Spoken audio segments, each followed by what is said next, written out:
Boa noite a todos. É minha alegria estar aqui. Quero, em primeiro lugar, agradecer ao meu colega, o nosso diretor, o reverendo Ageu, pelo convite de falar nesta primeira conferência teológica do seminário JMC, pela alegria de ver vocês aqui, alguns alunos, outros convidados, não é? É sempre um privilégio ser portador da palavra de Deus. Eu queria explicar, antes de começar, o que eu vou fazer nessa noite. O meu tema é o sacerdócio do rei. E o tema do próximo palestrante, que tem um nome parecido com o meu, é a justiça do rei. Para que nós não falemos a mesma coisa, nós combinamos que eu ia falar de um aspecto do sacerdócio e ele ia falar de outro aspecto do sacerdócio. Então eu vou explicar aqui de maneira panorâmica algumas coisas, e vou falar especificamente sobre a intercessão do sacerdote Cristo Jesus, e o reverendo Weber, pai, vai falar sobre algo mais ligado à parte mais conhecida e importante no que tange ao seu aspecto definitivo, que é a expiação. Então eu vou explicar algumas coisas de maneira bem genérica, e ele vai ser mais específico sobre a obra expiatória de Cristo Jesus, tá? Então, tenho 3 partes a essa palestra. Nós vamos começar lendo um texto de Hebreus 7, vou pedir para você abrir lá. Vou fazer comentários breves sobre esse texto, que a gente vai ler daqui a pouco. Depois eu vou explicar a doutrina, fazer um resumo bem sucinto mesmo, sobre a doutrina dos 3 ofícios de Cristo, ou tríplice ofício de Cristo. Aí eu vou falar mais especificamente da intercessão, e nós encerramos com algumas aplicações dessa doutrina para a vida da igreja, tanto particular quanto comunitária, tá? Então vamos começar com Hebreus 7, eu vou ler versos 1 a 3, e depois versos 20 a 25, então vou orar mais uma vez. Hebreus 7, de 1 a 3, e depois versos 20 a 25, diz assim: Porque este Melquisedeque, rei de Salém, sacerdote do Deus Altíssimo, que saiu ao encontro de Abraão, quando voltava da matança dos reis, e o abençoou, para o qual também Abraão separou o dízimo de tudo, primeiramente se interpreta rei de justiça, depois também é rei de Salém, ou seja, rei de paz, sem pai, sem mãe, sem genealogia, que não teve princípio de dias nem fim de existência, entretanto feito semelhante ao Filho de Deus, permanece sacerdote perpetuamente. Versos 20 ao 25. E visto que não é sem prestar juramento, porque aqueles sem juramento são feitos sacerdotes, mas este com juramento por aquele que lhe disse: o Senhor jurou e não se arrependerá, tu és sacerdote para sempre. Por isso mesmo Jesus se tem tornado fiador de superior aliança. Ora, aqueles são feitos sacerdotes em maior número, porque são impedidos pela morte de continuar. Este, no entanto, porque continua para sempre, tem o seu sacerdócio imutável, por isso também pode salvar totalmente os que por ele se chegam a Deus, vivendo sempre para interceder por eles. Vamos orar. Pai do céu, mais uma vez diante da tua palavra, com o intuito de ensiná-la, eu rogo que o Senhor tenha misericórdia de todos nós aqui, para que verdades relacionadas a esse texto ganhem um novo entendimento, isto é, que nós tenhamos uma nova compreensão, ou que as coisas que nós já entendemos venham a aquecer nosso coração e nos alegrar e nos encher de júbilo pela obra sacerdotal do teu Filho Jesus. Peço que tu nos dês concentração, tu me dês clareza, e que saiamos daqui impactados pelo que o teu Espírito faz quando tua palavra é ensinada em verdade. Pedimos que o Senhor nos abençoe e nos dê graça e nos aumente amor por Cristo e disposição para servir o seu corpo. Oramos em nome dele, amém. Eu não vou pregar sobre esse texto de Hebreus 7, mas eu quero começar a partir do pressuposto do que está dito aqui, para falar do sacerdócio de Cristo. E eu queria começar com 3 paralelos que o autor aos Hebreus faz entre Melquisedeque e Jesus Cristo. 3 paralelos, tá? Então vamos para cada um deles rapidamente, que vão servir de base para aquilo que a gente vai trabalhar. Primeira coisa é que Melquisedeque, ele é um personagem misterioso na história de Abraão.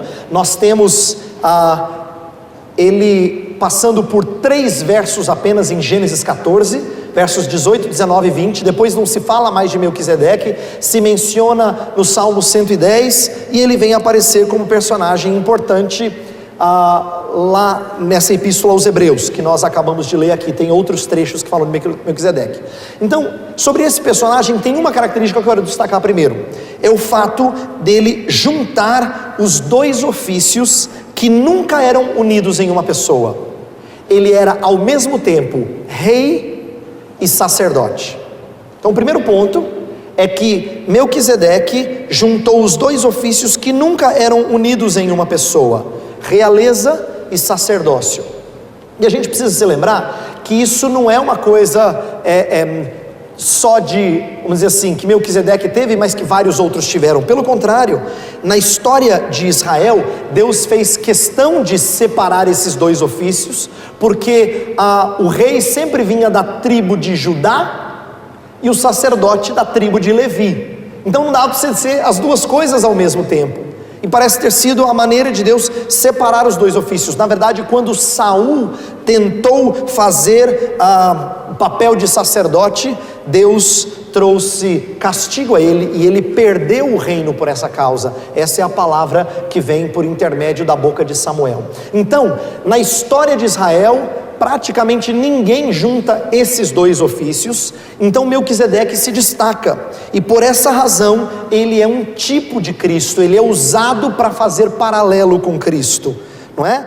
Porque Cristo também é o rei e sacerdote. Então o primeiro paralelo que o autor aos Hebreus está fazendo é que, assim como Melquisedeque era rei e sacerdote, Jesus Cristo era rei e sacerdote. Segundo paralelo é que Melquisedeque significa rei de justiça. Rei de justiça, Melech Tzedek, né? As 2 palavras do hebraico que compõem essa ideia. E o seu reino, Salem, vem da mesma raiz hebraica para a palavra Shalom. Então é nesse sentido que ele é rei de justiça, mas também ele é rei de paz, ou ele governa num lugar de paz. Então olha o comentário que o autor aos Hebreus faz no verso 2: para o qual também Abraão separou o dízimo de tudo. Primeiramente se interpreta rei de justiça, porque é o nome dele. Depois também é rei de Salém, ou seja, rei de paz. Então não sou eu que estou inventando essa interpretação. Essa é a interpretação que o autor aos Hebreus dá desse personagem chamado Melquisedeque. E como Melquisedeque é um rei de justiça e governa sobre paz, Cristo também é um rei de justiça e é chamado de príncipe da paz, como disse o profeta Isaías. Então o segundo paralelo que estabelece aqui é que ele é um rei justo, um rei de justiça, e ele governa de maneira pacificadora, assim como Cristo é um rei de justiça e um príncipe da paz. O terceiro e último paralelo que eu faço do texto aqui é que Melquisedeque, ele não é, algumas pessoas tentam defender que Melquisedeque talvez fosse uma aparição do verbo não encarnado, que nem Jesus Cristo outras vezes se mostrou aos seus servos no Antigo Testamento. Será que Melquisedeque não seria uma aparição da segunda pessoa da Trindade antes da encarnação? E é melhor que a gente não interprete assim, porque o texto fala que ele foi feito semelhante ao Filho de Deus. Então o interesse do autor não é dizer que ele foi uma aparição de Jesus Cristo antes dele ser o Nazareno, mas sim que ele tinha características semelhantes ao Filho de Deus. E a terceira que eu destaco aqui é que ele não tem começo e nem fim. Ninguém sabe de que família ele vem, ninguém sabe como é que ele morre. Então o autor aos Hebreus pega isso para dizer, então ele permaneceu sacerdote, assim como Jesus Cristo é um sacerdote para sempre. Ele é um sacerdote eterno. No verso 3 ele termina dizendo, permanece sacerdote perpetuamente. No verso 21 fala que ele é sacerdote para sempre. No 24 fala que o seu sacerdócio é imutável, e no 25 fala que ele vive sempre para interceder por eles. Você percebe como é destacada a ideia de que é um sacerdócio perene, um sacerdócio que não termina, não acaba. Então são 3 paralelos estabelecidos no texto. Primeiro, assim como Melquisedeque juntou os ofícios de realeza e sacerdócio, Jesus também era rei e sacerdote. Segundo, é que assim como ele era rei de justiça e governador de um lugar de paz, Cristo Jesus também é um rei de justiça e príncipe da paz. E o terceiro, que assim como Melquisedeque não tem princípio nem fim, portanto o seu sacerdócio é de outra natureza, o de Cristo também é um sacerdócio eterno. Esses 3 paralelos vão nos ajudar daqui a pouco a entender o que Cristo faz como sacerdote, e o que é que torna, e como rei, e o que é que torna o seu sacerdócio tão precioso para a nossa vida como cristãos. Mas antes de falar do sacerdócio, eu preciso explicar um pouquinho por que a gente chama Jesus Cristo de sacerdote, de rei, de profeta. É porque a doutrina do tríplice ofício se tornou uma coisa comum na história da teologia, principalmente a partir de João Calvino. Ele não foi quem inventou essa doutrina. Essa doutrina aparece antes, mencionada por personagens como Eusébio, que escreveu a História Eclesiástica, lá atrás na Patrística.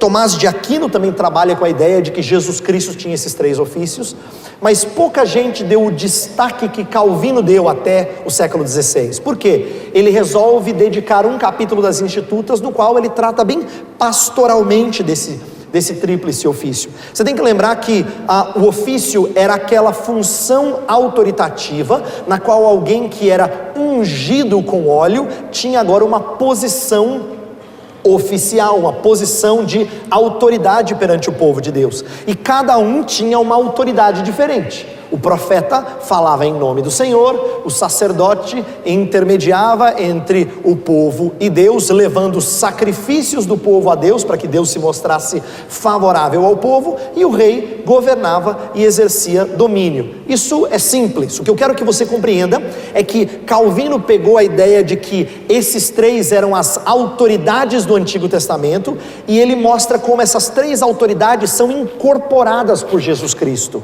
Ele é que tem a autoridade suprema para falar em nome de Deus. Por quê? Lembra quando ele está no Monte da Transfiguração? Aparece lá Moisés, Elias, e todo mundo está empolgado, e Pedro, Tiago, João estão lá empolgados, e Pedro não consegue segurar a língua. Ele fala: façamos 3 tendas, um para cada um de vocês. E aí o pai precisa falar lá de cima: este é o meu filho amado, em quem me comprazo, a ele ouvi.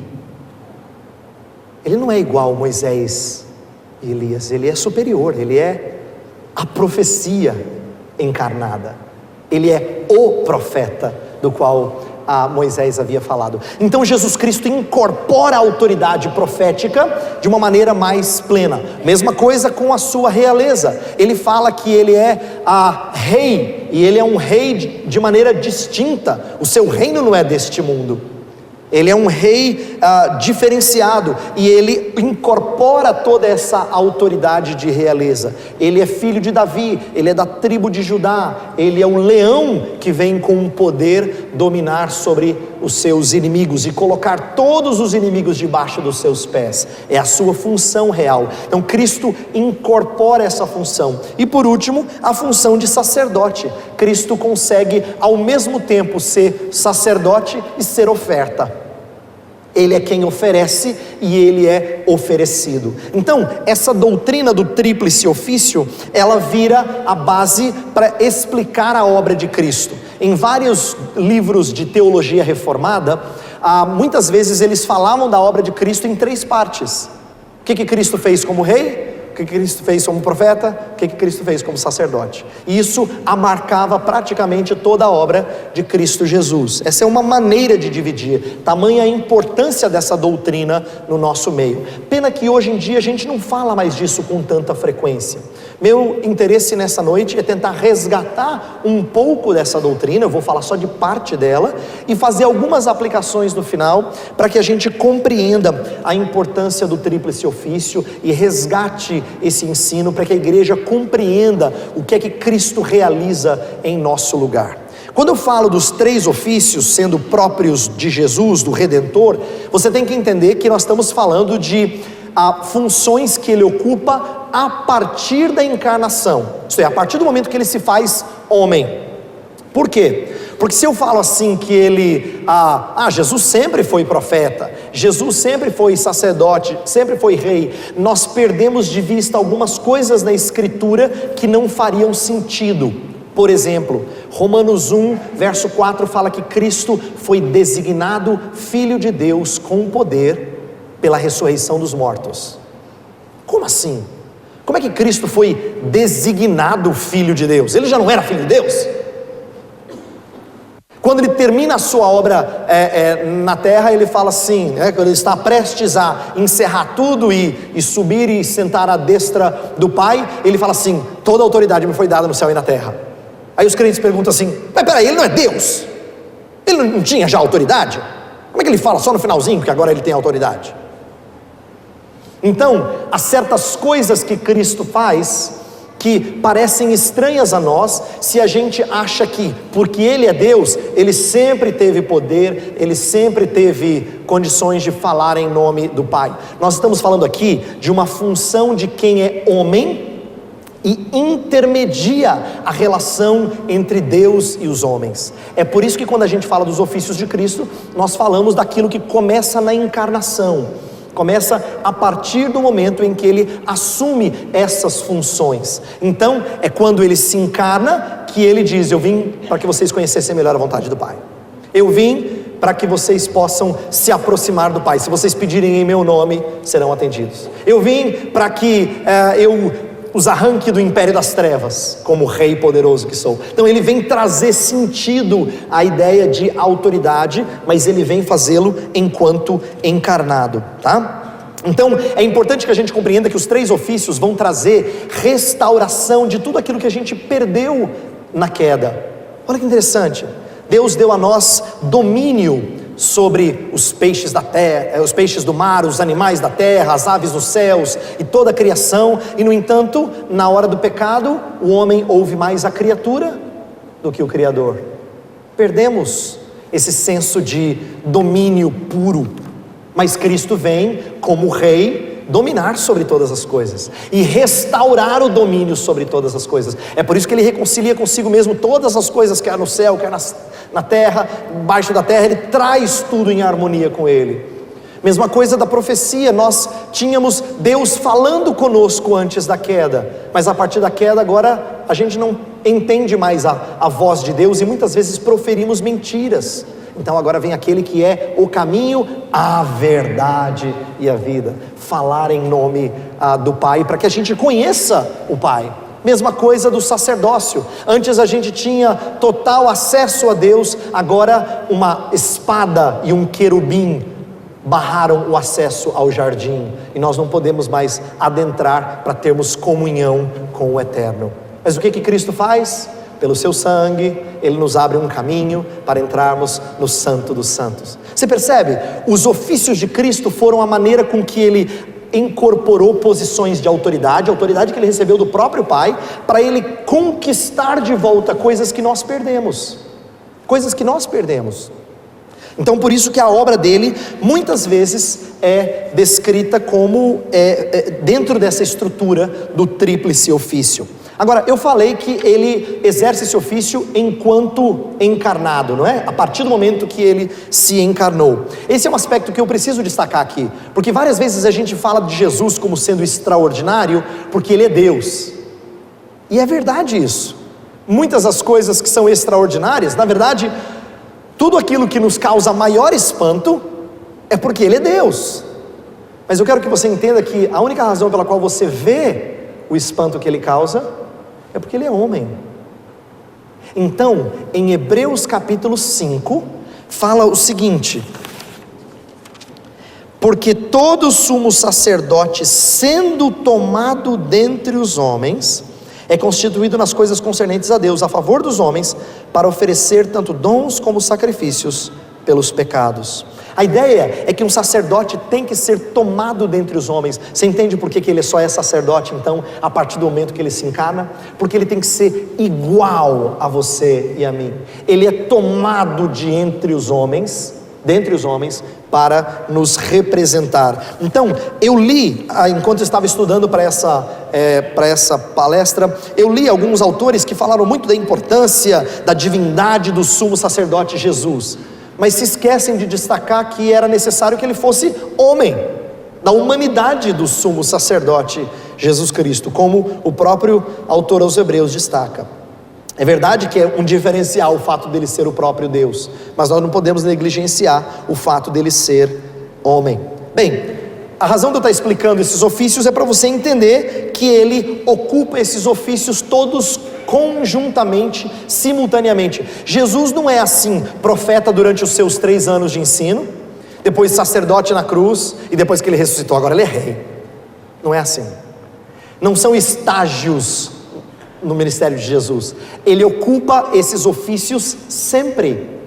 Desde o momento em que ele assume carne, para todo sempre, ele é profeta, sacerdote e rei. Então é por isso que a gente pode ter uma palestra como essa de hoje, cujo título é O Sacerdócio do Rei. No Antigo Testamento, poucos personagens acumulavam 2 ofícios. Você tem assim gente como Davi, que era profeta e rei. Você tem um Samuel, que num certo sentido era um sacerdote e um profeta, não é bem rei porque não tinha realeza então, mas você tem alguns poucos personagens que unem mais papéis, mas isso é exceção. Os 3 ofícios, portanto, são incorporados por Cristo de uma maneira singular, e o Antigo Testamento aponta para aquele profeta, aquele sacerdote segundo a ordem de Melquisedeque, e aquele rei que senta no trono para sempre. Eu quero que você tenha uma noção da importância disso no ápice da sua obra, que é a obra de cruz, a obra na cruz do Calvário. Você percebe que quando ele estava próximo a morrer, quando ele experimentou o Calvário, tudo aquilo que ele é e toda a sua obra é alvo de desprezo. Por exemplo, tem um determinado momento em que Jesus Cristo ele é coberto, os seus olhos são vendados, ele recebe um tapa e alguém diz assim: você não é profeta? Profetiza quem te bateu. Você não disse que é sacerdote, que ia reconstruir o templo em 3 dias? Vamos ver se você faz isso. Gozam da realeza dele, colocando um manto, coroa, um caniço como se fosse um cetro. Você não é rei? Pronto aí, ó. Então, tudo aquilo que Jesus Cristo faz substitutivamente, que ele faz em nosso lugar, essa autoridade que ele abraça, é alvo de chacota, de zombaria, de desprezo por parte dos homens. Mas na cruz, Cristo é vitorioso em todas as funções que ele ocupa. É por isso que ele realiza o sacrifício, ele é o sacerdote cujo sacrifício é perfeito e, portanto, aceito pelo Pai. Mas ele também é o profeta que ali proclama a verdade de Deus. E ele é o rei que expõe ao desprezo os principados e potestades que achavam que tinham vencido a Jesus Cristo. Então na cruz a gente vê os 3 ofícios sendo zombados, mas caminhando em triunfo, já que Jesus Cristo realiza vitória por intermédio deles. Então, eu quero agora focar no sacerdócio. Nós vamos falar, o título é o sacerdócio do rei, mas eu quero agora focar o resto da minha palavra no sacerdócio. Talvez o fato de Jesus Cristo ser sacerdote e rei seja uma coisa interessante, porque sacerdotes e reis eram aqueles que conjuntamente andavam para o erro. Alguns teólogos bíblicos, por exemplo, dizem que os profetas entram na história regularmente para corrigir os reis dos seus maus caminhos e para corrigir os sacerdotes de desviar a lei mosaica. Então, num certo sentido, reis e sacerdotes desviaram, deturparam, e nos livros proféticos isso fica muito claro: reis que se distanciam do Senhor e sacerdotes que usurpam da sua autoridade cerimonial, pois Jesus Cristo é o sacerdote e o rei que não precisa de correção, que traz a perfeita harmonia, um santo exercício da sua realeza e do seu sacerdócio. Bem, eu disse no começo, e agora eu vou para a parte principal, que o ofício sacerdotal de Cristo, ele incorpora duas tarefas.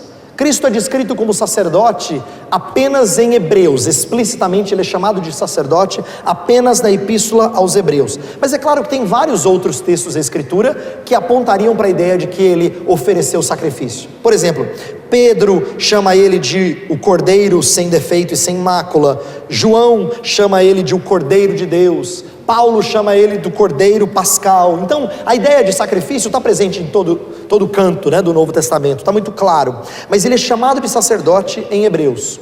Então Hebreus é uma epístola chave para a gente estudar um pouco do seu ofício sacerdotal. Mas eu falei que o sacerdócio se divide em duas grandes tarefas, uma que é feita de uma vez por todas, que é a expiação, e a intercessão, que é contínua e é fundamentada na expiação. Não são duas obras separadas, não devem ser vistas separadamente. Não é verdade que Jesus Cristo já expiou e agora ele só intercede, como quem diz assim, já expiou, agora intercede, já está num outro estágio. Na verdade, toda a sua intercessão é fundamentada na sua expiação. Tudo aquilo pelo qual ele roga e pede ao seu Pai é baseado na obra expiatória que ele já realizou. No Antigo Testamento, por exemplo, o sacerdote nunca se achegava diante de Deus sem um sacrifício. Você lembra como é que era desenhado o tabernáculo? Você não entrava no santo lugar e nem no santo dos santos sem primeiro passar pelo altar. Era a primeira mobília que tinha, era a primeira peça que tinha. Para você começar a aproximação diante de Deus, você passava pelo altar. Então, o sacerdote que se achegava para interceder diante de Deus, ele só podia interceder baseado em um sacrifício. É a mesma coisa com a obra sacerdotal de Cristo. Ele realiza o sacrifício, a expiação, e essa expiação então é a base, é o fundamento da sua intercessão. E eu também poderia dizer que a expiação sem intercessão não seria completamente eficaz, porque nós não teríamos todos os benefícios decorrentes da expiação. A intercessão é como se Jesus Cristo chegasse diante do Pai e exigisse legalmente aquilo que ele tem direito. Ele já conquistou, então agora ele chega diante do Pai para exigir, requerer, e ele tem todo o mérito de fazê-lo, aquilo que ele quer dar a você e a mim.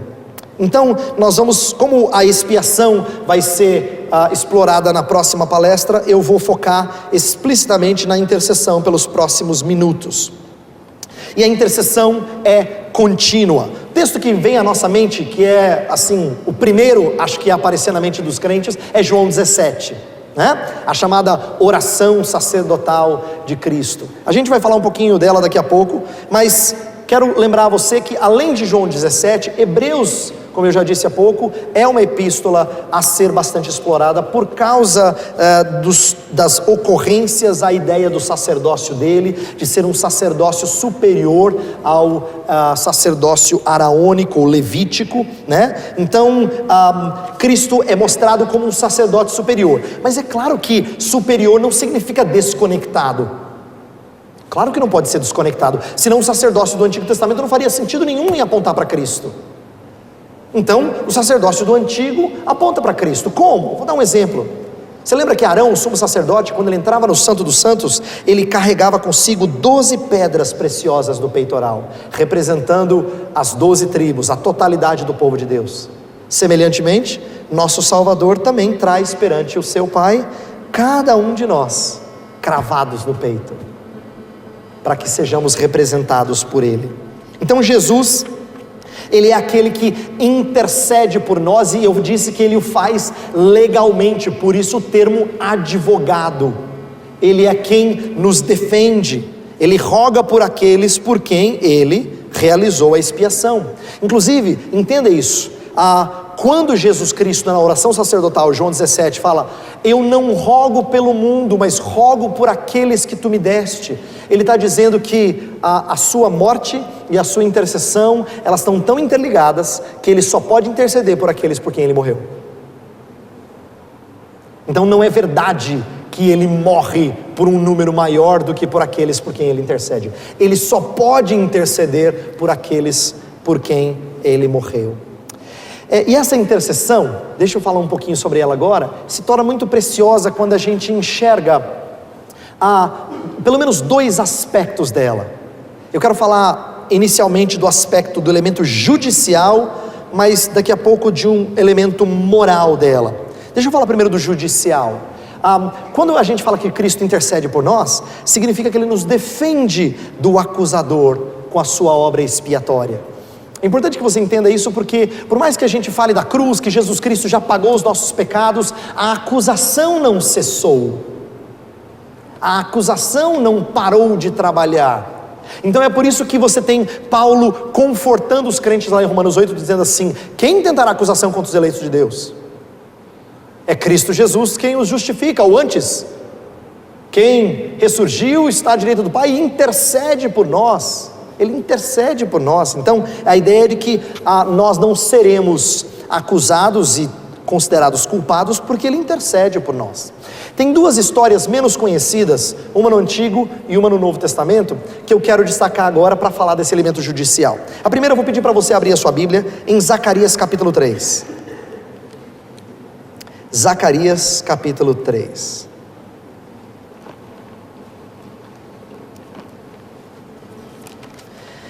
Zacarias 3 menciona um sumo sacerdote chamado Josué. O que é interessante é que, embora ele seja sumo sacerdote e ele interceda por outros, nessa história aqui, ele vai ser alvo da intercessão. Ele vai ser alvo da obra sacerdotal de Deus, especificamente de Cristo Jesus. Olha só, versículos 1 e 2.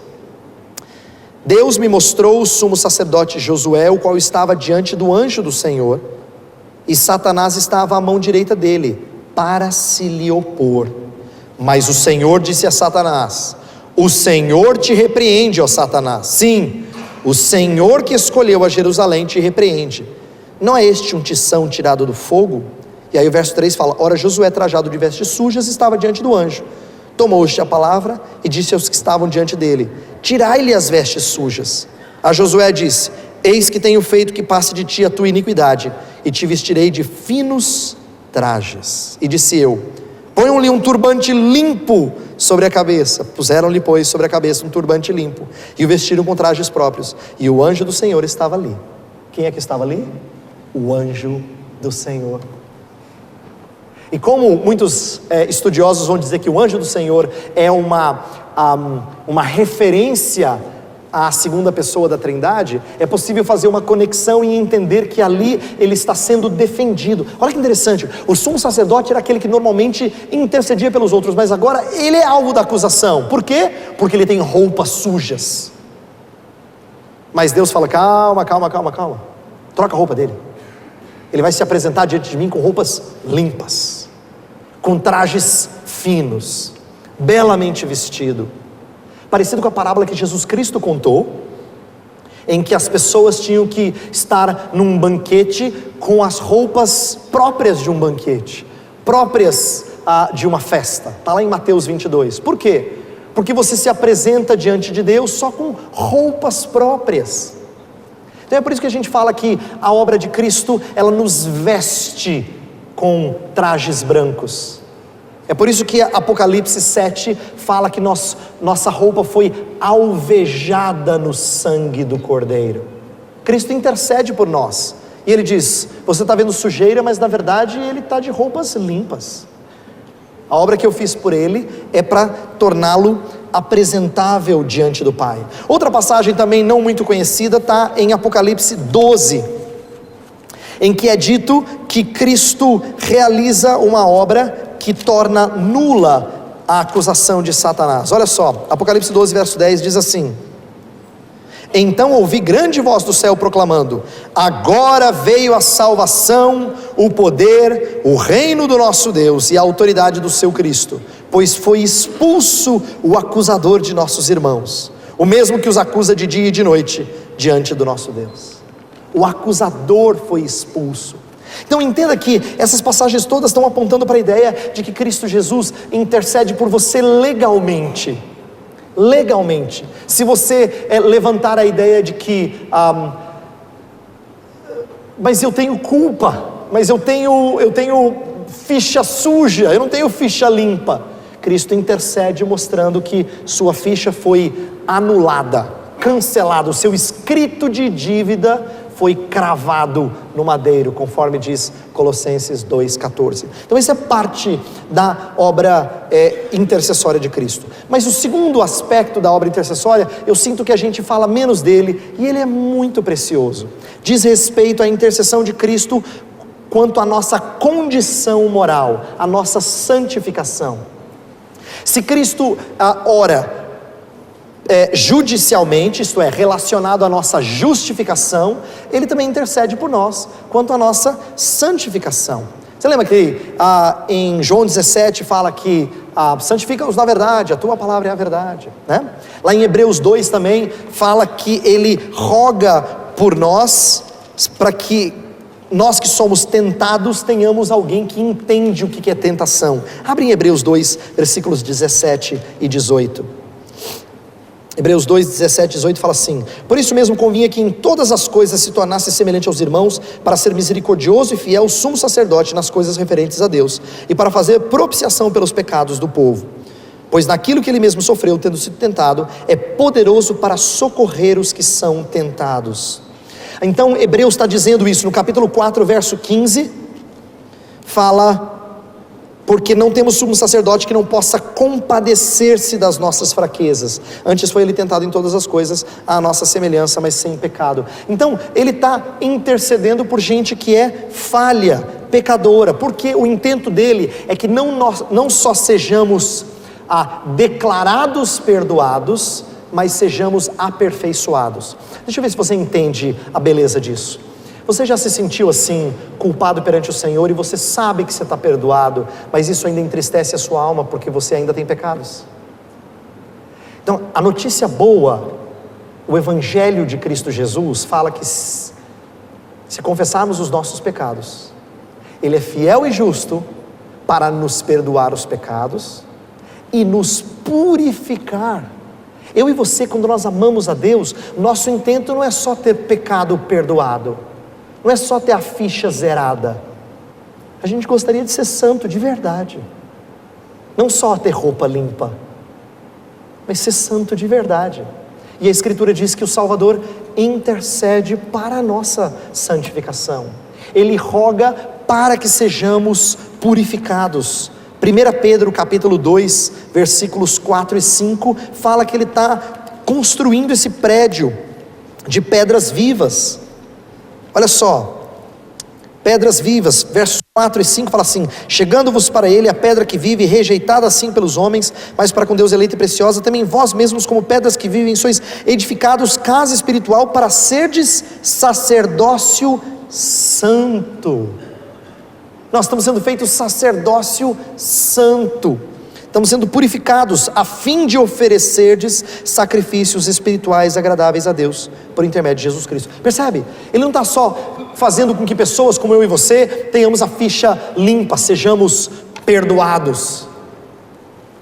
Ele está fazendo com que nós sejamos mais parecidos com Ele. Isso é o alvo da intercessão do Salvador Jesus Cristo. Então, o que me encanta na intercessão dele é que ele se preocupa com toda a minha vida cristã, não só com a justificação, ou vamos dizer assim, não só com o começo. Vou mostrar isso a você brevemente em João 17. Vai para João 17. Olha como ele se preocupa com a nossa salvação e intercede por ela do início ao fim. Em João 17, no versículo 20 e 21, ele fala: não rogo somente por estes, mas também por aqueles que vierem a crer em mim, por intermédio da sua palavra, a fim de que todos sejam um. Ele está rogando para que aqueles que ainda não vieram, que não creram, creiam. Então Jesus se preocupa com conversão daqueles que ainda virão. Mas esse é só o começo. Ele também se preocupa com a nossa santificação. Eu já disse, santifica-os na verdade, a tua palavra é a verdade, versículo 17. Mas como se isso não bastasse, ele também se preocupa com a nossa preservação ou perseverança, que é uma das doutrinas preciosas da fé reformada, a perseverança dos santos.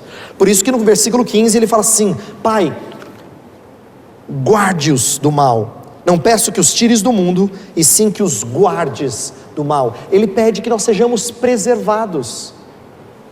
E por último, não só a conversão, não só a santificação, não só perseverança, mas glorificação. Porque o finalzinho da oração lá no versículo 24 é: Pai, a minha oração é que onde eu estiver, estejam também comigo os que me deste, para que vejam a minha glória que me conferiste. Ele ora do princípio ao fim. Ele ora pelo início da sua vida cristã, pelo meio da sua vida cristã e até o fim da sua vida cristã. Tudo é resultado da intercessão do Salvador. Então ele se preocupa tanto com o seu status judicial, quanto com a sua condição moral. Eu quero terminar fazendo algumas aplicações disso, porque eu creio que isso é muito precioso para a nossa vida. E eu pensei em 3 aplicações que eu acho que nos ajudariam a entender a importância do sacerdócio do rei. A primeira aplicação tem a ver com o fato de que ele ocupa esses 2 ofícios, que são 2 ofícios quase que opostos. Por quê? Rei representa poder, sacerdócio representa misericórdia. E é interessante que a intercessão de Jesus Cristo tem essas 2 coisas juntas. Tem poder e tem misericórdia. Tem eficiência e tem compaixão. Jesus Cristo mostra isso. O sacerdote perfeito é aquele que nos garante o que ele pede ao Pai. Olha que precioso. Você e eu temos um sacerdote que quando ele pede para o Pai sempre ouve. Eu posso dizer dele o que eu não posso dizer de você, que ele é assim com o Pai. Ele é. O que ele pede é atendido pelo Pai, porque ele é próximo do Pai. O Pai tem deleite em ouvi-lo. Então a sua oração não é uma petição de uma criatura ao Criador, é a solicitação do Filho ao Pai. É a oração que nunca falha. Ele é poderoso por quem ele é, porque ele é filho, mas ele é poderoso pelo que ele adquiriu, pela sua obra redentora como um todo. Então ele tem todo o mérito de aproximar-se do Pai e pedir as coisas pelos quais ele intercede. Um puritano chamado Anthony Burgess afirma que a oração de Cristo não pode ser recusada, assim como o seu sangue não o foi. E aí ele fala uma coisa interessante. Ele diz assim: a sua divindade concede dignidade infinita à sua oração. É Deus falando com Deus, né? E a sua humanidade confere compaixão experimentada. Sabe o que me encanta acerca disso? É que o Deus homem, Jesus Cristo, ora com o poder que eu não tenho e ora com a paixão de quem me entende. Você não tem um Deus que é só forte e distante. Você tem um Deus que te entende não só porque ele sabe todas as coisas, mas porque ele as viveu. Ele fez questão de experimentá-las. Então há a eficiência e a compaixão. Isso tem algumas implicações interessantes. A primeira delas é que se ele tem eficiência, então o que ele pede acontece, até aquilo que não parece ter acontecido. Por exemplo, em João 17 ele ora assim: Pai, meu desejo é que eles sejam um, como eu sou um contigo. Aí você fala: a igreja unida, pastor? Desculpa, só se for a sua. A minha... A gente não olha às vezes para a igreja e vê tantas divisões e tantas brigas, tantas facções, e diz assim: não é possível, igreja una. Mas é interessante que se a gente disser que a igreja não é unida, então a oração de Cristo não foi ouvida. Então talvez seja melhor a gente entender que unidade ele pediu, porque se ele é sempre ouvido, deve ter acontecido, e deve ainda acontecer mais e mais, porque a oração dele é eficiente. Portanto, essa unidade é real. Paulo, escrevendo aos Efésios, fala assim: esforçai-vos diligentemente por preservar a unidade do Espírito. ela existe. E nós temos que conhecê-la, porque ela foi alvo da oração de Cristo, da oração eficiente de Cristo. Uma outra implicação simples, mas também importante, é que, sabe aquele texto de Tiago, que a gente muito usa assim, muito pode o justo, a oração do justo pela sua eficácia. A oração do justo, ela é eficaz por causa da oração do justo. É por causa da oração do justo que a oração do justo é ouvida. É a oração dele que concede poder às nossas orações, por assim dizer. Inclusive, eu nem gosto de falar do poder de uma vida de oração, porque é quase uma inconsistência. Oração é reconhecimento de falta de poder, no nosso caso. Nós rogamos pela nossa falta de poder. Então não é poder em vida de oração, é reconhecimento da necessidade do Senhor. Então é Cristo Jesus quem nos concede poder. É por isso que as nossas orações são feitas em nome dele. E essa frase que a gente usa no final de todas as orações não deveriam ser ditas em vão. É muito precioso que você e eu podemos orar em nome de Jesus. A segunda aplicação que eu faço tem a ver com a nossa missão, que é a seguinte: Cristo Jesus. Então a primeira tem a ver com a eficiência e a compaixão da sua oração, como isso conforta o nosso coração, nos encoraja a orar, porque a oração dele é eficiente e ele aperfeiçoa nossas orações. Mas a segunda, eu acho que o ministério sacerdotal e real de Cristo, que eu falei dos dois ofícios juntos, ele também nos ensina muito acerca da missão da igreja. Por quê? Porque Pedro fala que nós somos sacerdócio real. E o que a igreja faz enquanto sacerdócio real? Então eu quero dar dois exemplos bem simples. Como sacerdotes, nós conduzimos as pessoas a Deus através da cruz e intercedemos por elas. É interessante isso. Você já viu gente que fala assim com você assim, pede na sua igreja lá para orar por mim, porque tem problema lá na minha família, tem uma tia minha que está muito doente, ora lá na sua igreja, eu sei que vocês lá falam com Deus, imagino que Deus ouça vocês. Há um sentido em que essas pessoas sem Deus, elas entendem que nós nos aproximamos de Deus. Mas aí crente usa erroneamente essa ideia e fala assim: pastor, o senhor podia orar por mim, que eu sei que o senhor tem oração assim especial. Sua oração deve ter mais poder, o senhor é assim com Deus. Errado, não é assim coisa nenhuma. E aí que a gente tem que entender que todo cristão é chamado de sacerdote. Então a gente não precisa de intermediários. Nós não precisamos de intermediários. Inclusive, não precisamos das orações poderosas de líderes. Não é interessante que tem muita gente no nosso país que seja enganado porque ele vai buscar a oração de poder? Eles perderam de vista a doutrina do sacerdócio universal. O seu João e a Dona Maria, lá da sua igreja, eles também oram com a mesma autoridade que os supostos líderes espirituais, porque o sacerdócio é universal dos crentes. Então, o fato de nós sermos sacerdotes significa que todos nós somos colocados como intermediários que conduzem pessoas a Deus através da cruz. Intercedemos por elas. Isso é tarefa de todo mundo. Não é só do pastor, não é só do evangelista, é de todo mundo. Nós somos sacerdotes. Agora não é só mais a tribo de Levi, não é um grupo específico, são todos. A outra coisa é que, se nós somos sacerdócio real, então nós somos anunciadores do reino vindouro, até que venhamos a reinar sobre a terra. Nós não devemos nos submeter a usurpadores de poder. Não, nós vivemos debaixo de um reino que é real, embora não seja tão visível quanto algumas pessoas queiram, é muito real. Então a nossa missão tem a ver com crer que o reino vem e trabalhar à luz desse reino vindouro, antes do que nos submeter a usurpadores de poder. A última aplicação que eu quero fazer tem a ver com a importância da intercessão de Cristo para a nossa preservação. E eu vou terminar contando duas histórias que você conhece. A gente percebe a diferença da intercessão de Cristo quando você vê a história de Pedro versus a história de Judas. Judas na escritura é chamado de o filho da perdição. e ele vai se perder. E Jesus disse: eu roguei por todos, por esse, ele não, ele era destinado que ele se perdesse. Não perdi nenhum dos que me deste, com exceção do filho da perdição, que era para ser assim. Era para ser uma evidência de quem não é alvo da intercessão de Cristo, não está seguro.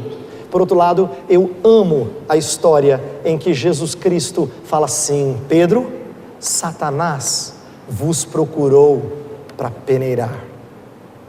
E a parte que eu mais amo é quando ele fala assim: eu, porém, roguei por ti. Sabe por que eu amo essa passagem? É porque Satanás peneira várias pessoas, mas Jesus personaliza o seu cuidado. Satanás vos procurou, plural, para peneirar. Eu, porém, roguei por ti, singular. Então, se você é alvo da intercessão de Jesus Cristo, você é alvo de um poder preservador extraordinário. A intercessão permanente, se Ele continuamente intercede por nós, como o texto de Hebreus 7 nos lembrou, então isso é um conforto tremendo para quem, como eu e você, continuamos a pecar. Então eu quero terminar dizendo o seguinte: a razão de eu descansar nessa doutrina é porque ela me encoraja na vida cristã. Ela me encoraja na vida cristã. Eu saber que eu tenho alguém que roga por mim, que é atendido pelo Pai por causa da eficácia da sua oração, e Ele é compassivo, isso me encoraja. Ela também me orienta no meu serviço. Quando eu sei que Cristo intercede por mim e me faz sacerdócio real, isso orienta a maneira como eu sirvo na igreja. E por último, ela me consola nas minhas quedas. Quando eu e você falhamos de novo, como é bom saber que tem alguém que rogou por nós. Ele fala: eu, porém, roguei por ti. Eu vou orar para que Deus nos faça perceber que essa intercessão contínua dele é que torna com que os benefícios que ele prometeu se tornem sempre reais, verdadeiros, e nós experimentemos deles. Eu sei que às vezes parece que não, sabe? Às vezes o pecado parece que anuvia o nosso entendimento de tal forma que a gente parece não enxergar algumas coisas. Mas quando é dito na Bíblia que Ele sempre intercede pelos seus, então é verdade que nós sempre nos apropriamos, ou deveríamos sempre nos apropriar dos seus benefícios. Vamos orar. Senhor Deus, nós estamos aqui sendo lembrados mais uma vez da obra do Teu Filho, especificamente da Sua obra de intercessão. Eu gostaria de lembrar dessa bela obra sacerdotal como um encorajamento para as nossas vidas. Senhor, a verdade é que eu e os meus irmãos aqui oramos menos do que a gente gostaria, e oramos de forma fraca e às vezes não persistente. Mas como é bom saber que o Salvador aperfeiçoa nossas orações. Como é bom saber que Ele torna as nossas orações ouvidas pelo Senhor. E o Senhor nos atende por causa dele. Queremos também Te louvar e Te bendizer, porque sabendo que nós também somos sacerdócio real, isso muda a maneira de nós servirmos a igreja. Nós não precisamos de intermediários, não precisamos de confiar em figurões, nem em líderes destacados, porque o Teu povo tem todo o ferramentário necessário para conduzir pessoas a Cristo. Então encoraja-nos a servir com a audácia de quem recebeu essas coisas de Cristo Jesus. E por último, Senhor, quando nós pecarmos, quando nós tropeçarmos, faz-nos recordar que o Salvador ainda intercede por nós. Isso é boa nova sempre, porque nós sempre teremos quem nos preserva por causa da sua intercessão. Então nós descansamos nessa obra e pedimos que ela seja preciosa aos nossos corações. Oramos em nome de Jesus. Amém.